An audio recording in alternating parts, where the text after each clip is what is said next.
Why, hello there, people of the internet. This is ShadowGear65 here, doing a review of Jurassic Night. If you could tell, I don't even have a name for this mock. Um, Not so much that there's a reason for that. It's just so I'll get along with it as I go. So this is a dinosaur. And if you can plainly tell by the fact that there's a spare head here, is that he's a transforming dinosaur. If you can tell by the design, oh man. So I first wanted to make this mock based off not a getter, not a getter robo design, but it was something similar to where it was a raptor turning into a humanoid shape, and I thought that was super cool. And then I saw Transformers 4 and Scorn's really cool, and that toy is awesome, and a lot of Dino stuff. I made this during the summer, or at least I came up with the idea during the summer. And I made this, and it went through a lot of different stages, and you can tell when I started building it and then when I stopped building it, and when I decided that I just didn't want to keep working on it anymore, but I wanted to finish it in some way. And this is what I have. Hence why he doesn't have much of a name. He's just called Dino Knight. I couldn't think of a name, and I didn't want to... Oh, my phone went off. I didn't want to create a name for a character that I didn't want to fully invest. So I'm sorry about that to any of you who saw me work on this mock for a while, and for those of you who are kind of disappointed that this mock isn't the greatest it can be. But I'm still satisfied with how it turned out on a base level.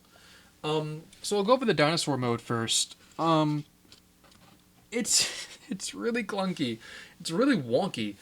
Because, like, the legs are passable, but then you get up to here to where the torso of the robot is. And then you kind of have to pull some parts out and then move some bits around to make it look a little bit more believable.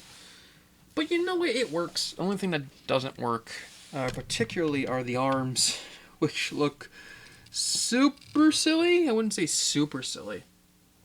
But, let's just say I waited for the tan pixels to come out just so I can get some parts to finish this guy. But, yeah, no, just dinky little arms. You can tell what kind of posability is going on there. As for the rest of them, I don't know. He's got here, base of the neck. He can turn the dino head left and right. He's kind of got a little bit of jaw movement, but not enough to really make it, noteworthy. The tail is interesting because it moves right here, where that shoulder joint would be. But he can't move his tail this way because it'll just pop off, due to the nature of the connection, but it can't move this way. So that works. There's that. I guess you can say there's like a waist swivel. Dinosaurs have waists, but not that connection. But there's some posability you can get out of that if you want. And it's a little unstable, but I wouldn't use it too often, but it's there if it was so desired. Now the legs. The legs are, I don't know, they're okay. The knee's kind of garbage, but the hips are okay, so you can get him to stand up a little bit more, make him look a little more humanoid. So yeah, there we are. Good old dinosaur man. And then you know what, like, I got to a point when I made this dinosaur mode, like I worked on the humanoid form first, and every now and again I would switch to the dino mode and go, okay, what do I need to change to make this mode look better?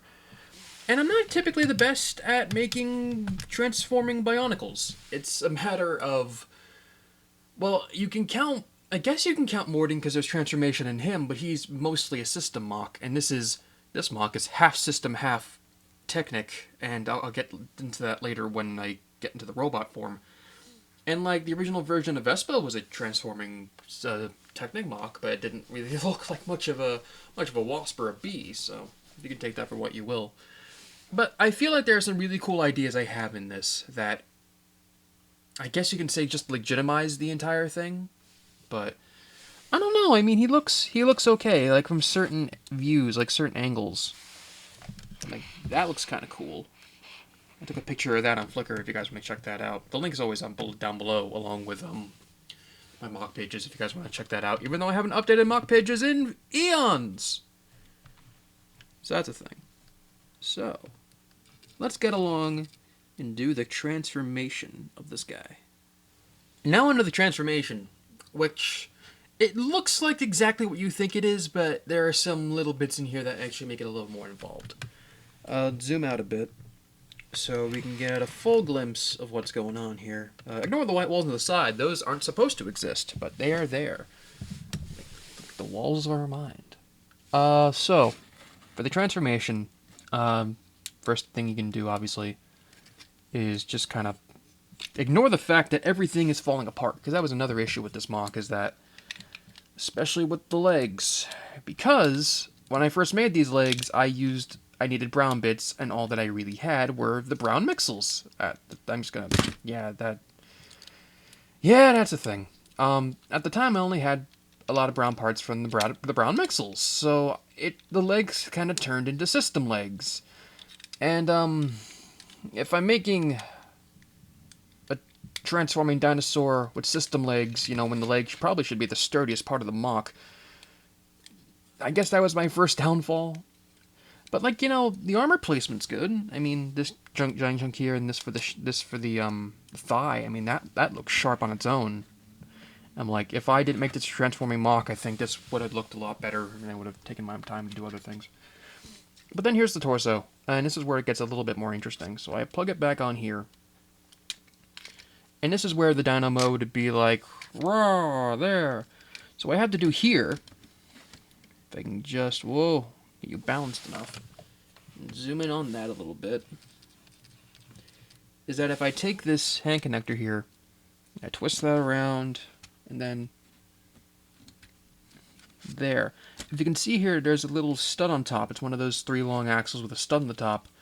And you can still use the joint. I mean, it's kind of... Whoa. The super unfocused camera returns. But there we are. You can still use the joint.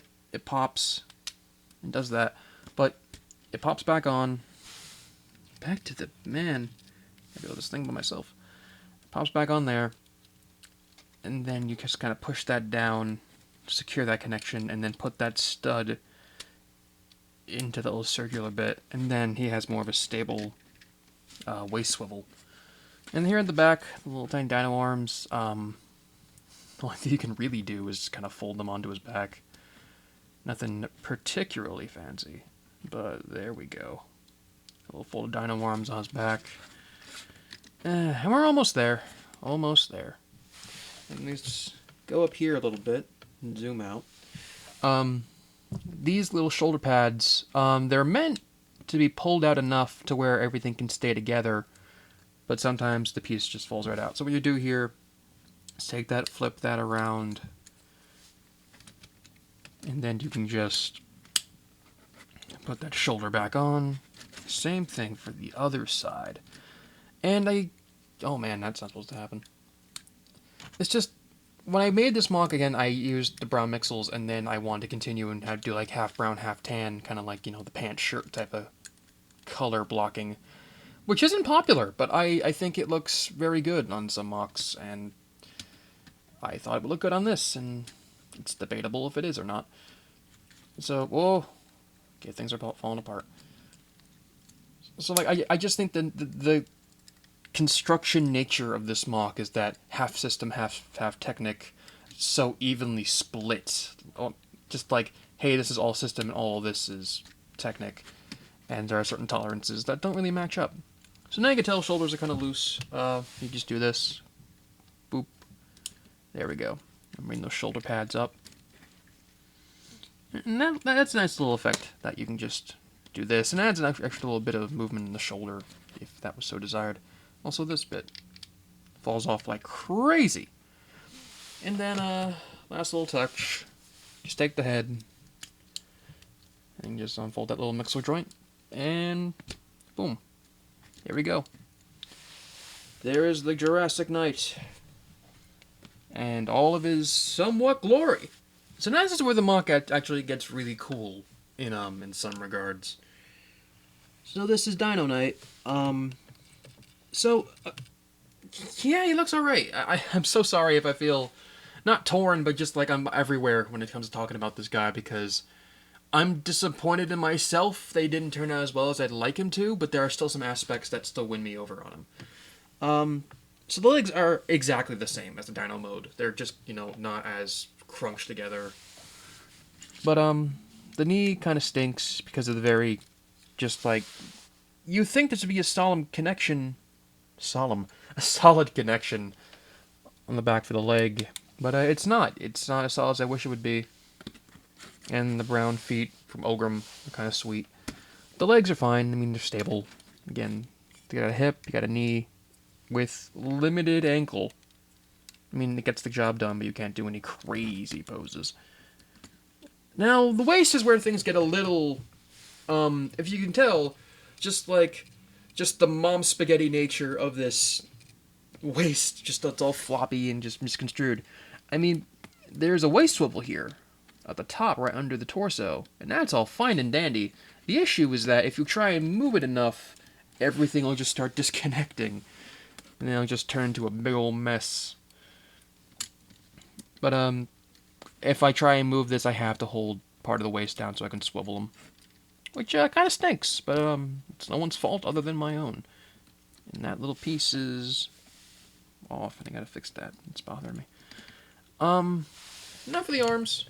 Standard fare, nothing particularly crazy. I mean, arms can go all around.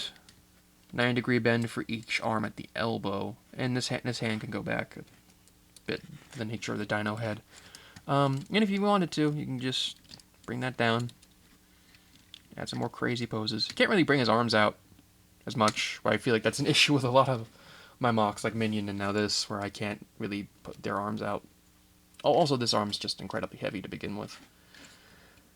But, I might as well go over the arms, go over the weapons. This drill, I think, looks super sharp. I think it looks really cool. I mean, like, the little unicorn horn bit here looks sweet, and then the silver drill. I originally had this tan, the drill bit to be tan, but I didn't know if that really looked very good, so I just left it silver.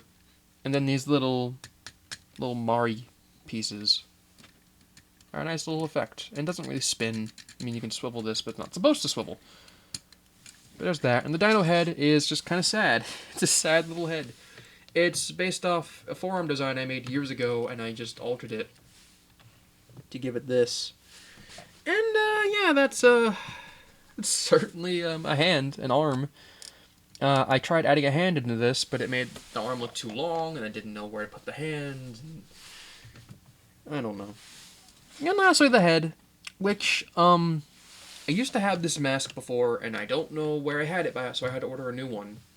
So I didn't remember how silver this was, because it's like black speckled gray or whatever it's, categorized on Bricklink as.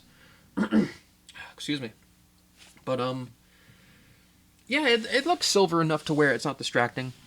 And it's a cool looking helmet. I mean, if you're fitting with the night aesthetic, I think it certainly works. And if you flip this up, you have to take these little ears in the back. Move them out so you can flip the mask up, or the helmet. And he's got a little angry dino head under that.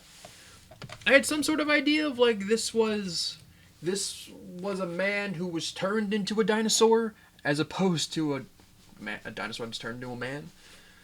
And no, this is just kind of like him coping. He's like, oh man, I'm a dinosaur, but I gotta be a knight. I don't know. No real fiction for this guy again. I'm sorry about that. But it's a little face. It's a little tiny, pudgy, angry face. You flip that down. So he's a mono-eye, using a 2-eyed mask, which, it's kind of funny. It's kind of like a Pokemon Duskull type of thing. That's kind of neato. So that's the Dino Knight. If I had to say anything else about this guy, it's that, I guess it's more so advice for people who are wondering how I feel about this. If you're going to make a MOC based off a certain design or a character or something from any media you like anime or movies or whatever, take your time and get it right. I mean, it's just kind of, self-explanatory. I mean, you know that already. But it's like, this is more something for myself, where I'm just like, well, I was so, hell-bent, I was slavish. I wanted to make something exactly like the couple of designs that I saw, and I think I suffered for it. It also suffered that I made this bottom half of the MOC, oh, that was really unfocused, I apologize. I made the brown bottom half of the MOC all system, and the top half all Technic. And the tolerances and everything that I wanted just weren't there. Also, the very nature of me using the color scheme of brown, silver, and tan, especially tan, especially if using a system half, a Technic half, there are some bits here, like tan, like, there shouldn't be tan there, and there should be tan there, and it looks a little awkward. This MOC, to me, isn't a failure. This MOC has a lot of good concepts, and if I were to use certain bits of him again, or, well, not really recycle, but, like, the same ideas, and, like, maybe remake a character very similar to this, like in terms of the armor and the knight aesthetic, but not really make it a transformer.